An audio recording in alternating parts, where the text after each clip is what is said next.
آپ کا انتظار کر رہے تھے؟ کیا کہہ رہے تھے آپ؟ سر یہ بتائیں کہ کل جو آپ کے ساتھ مس یہ کیا گیا ہے اس حوالے تھوڑا سا بتائیے گا. آپ نے آج درخواست دائر کی تھی؟ میں نے کوئی درخواست نہیں دائر کی، نہ ہی جو میرے ساتھ اسلام آباد پولیس نے بدتمیزی کی. مجھے اس کا کوئی مسئلہ نہیں ہے.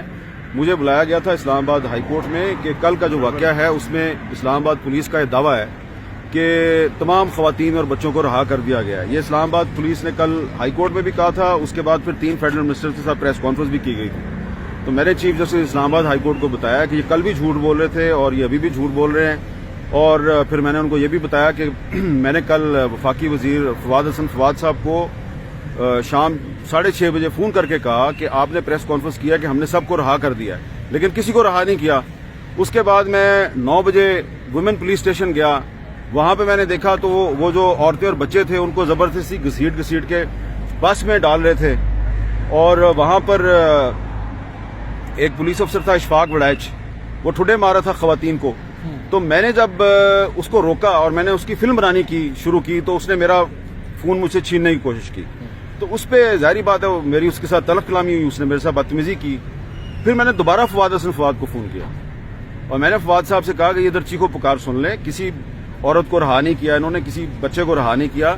یہ ان کو زبردستی بس میں ڈال کے اور کہیں لے جانا چاہ رہے ہیں. تو انہوں نے کہا اچھا.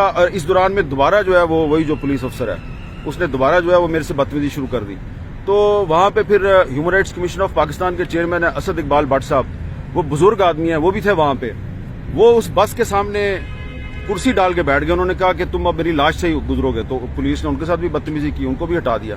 یہ ساری تفصیل جو ہے وہ ان کو بتائی ہے کورٹ کو. تو اس کے بعد جو آئی جی صاحب ہیں انہوں نے میرے سے تو معذرت کر لی، لیکن مسئلہ یہ ہے کہ انہوں نے کل بھی وہاں پہ غلط بیانی کی، آج بھی انہوں نے غلط بیانی کی کہ جی وہ عورتیں جو ہے وہ اپنی مرضی سے کہیں جا رہی تھیں، جبکہ وہاں پہ ابھی کورٹ میں وکلا نے اور میرے سمیت کئی وٹنسز نے یہ بتایا کہ جی وہ ابھی بھی ان کی کسٹڈی میں ہے. تو جھوٹ بولا جا رہا ہے.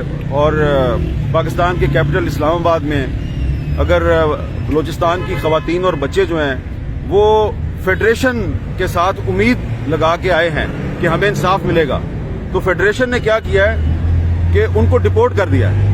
اب آپ خود بتائیں مجھے، یہ میرا سوال ہے ریاست پاکستان سے، ڈپورٹ کس کو کیا جاتا ہے؟ ڈپورٹ اس کو کیا جاتا ہے جو کہ انلیگل امیگرینٹ ہوتا ہے، جو آپ کے ملک میں بغیر ویزے کے غیر قانونی طریقے سے آپ کے ملک میں گھس جاتا ہے.